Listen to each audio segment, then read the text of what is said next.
Hi there. I'm Sue Johnson, developer of Emotionally Focused Therapy, or EFT for couples. The EFT model is now taught all over the world and achieves the best results at the end of therapy and at follow-up of any model of couple therapy. Our interventions are based on the revolutionary new science of adult attachment. This science has at last cracked the code of love and offers EFT therapists a map so that we can go to the heart of the matter and shape the bonding interactions that make love whole and make it last.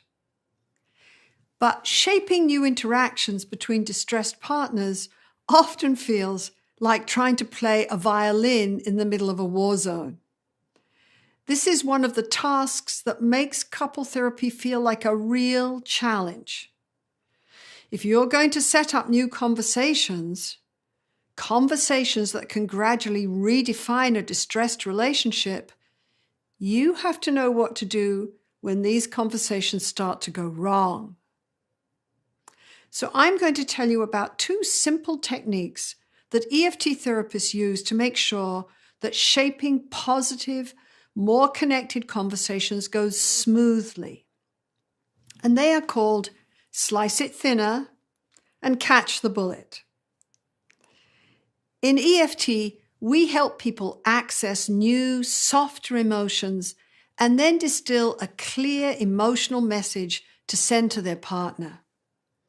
But sometimes, when we ask a client to share this new, softer emotional message directly with their partner, they cannot. We help this person by simply accepting their reluctance and then reflecting this difficulty. We switch from sharing vulnerability to simply sharing how hard it is to begin to risk and share. We slice this risk of being vulnerable thinner for them. So Pete tells me, "It feels weird. I don't want to turn and tell Sally about this. She might not like it. See me as weak. It won't work." The therapist says, "So Sally has listened to us talking about this, how you get anxious around her anger, and then you shut down to deal with this anxiety. But it's too hard right here. It feels risky to turn towards her and tell her this directly." And he nods. "So then, can you tell her, please? Somehow it's too hard. It doesn't feel safe to tell you to your face about how anxious I get when you get angry." Pete does this. By revealing first how scared he is of sharing his fears, he begins to risk letting Sally into his inner world and to help her see his withdrawal from her in a new light. The second block to sharing new interactions occurs when Pete's partner, Sally, cannot take in, trust, or respond to Pete's new revelations. She reverts back to blaming or discounting responses, which are part of this couple's cycle of distress and distance. So in session, when Pete is really able to share how his fear of rejection by Sally comes up and overwhelms him, and the possibility for a new, open, empathic conversation is right there, Sally says, "I don't believe you. You're just being a good client here." And she turns to me and says, "Pete is just a cold person." Ouch. Did you feel the bullet? So I might say, can we stop here a moment? What just happened here? I will reflect the whole interaction where Pete risked sharing, but Sally had a hard time tuning into his message.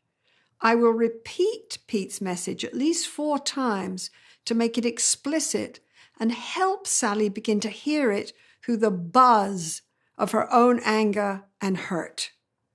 I also validate and normalize that it's hard for Sally to hear this unfamiliar message from her partner. So I say, So it's really hard for you to hear Pete when he says. You usually make sense of his behavior by telling yourself that he's simply unfeeling. So then this message from him doesn't fit at all. You usually tell yourself he just doesn't care about your upset. So now when he says, it's hard to take that in. It's hard to imagine that there's this softer side of Pete and that he means it when he says, when he tells you. But your brain says that this cannot be real. You've been so hurt in this relationship. Yes, I understand. You are just not used to this message that he's afraid of your anger. It's strange. It's unfamiliar. Sally agrees with me. So I ask her, can you please tell him?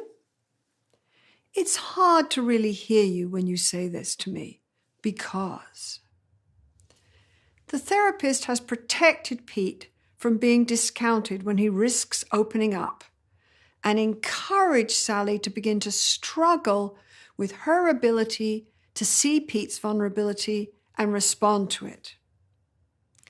In every session of EFT, small, successful moments of reach and respond begin to de-escalate negative patterns of interaction and build moments of safe connection that later will flower into what we call hold me tight conversations. Conversations that build a more secure bond. The kind of bond we are all longing for. The kind of bond that we all need.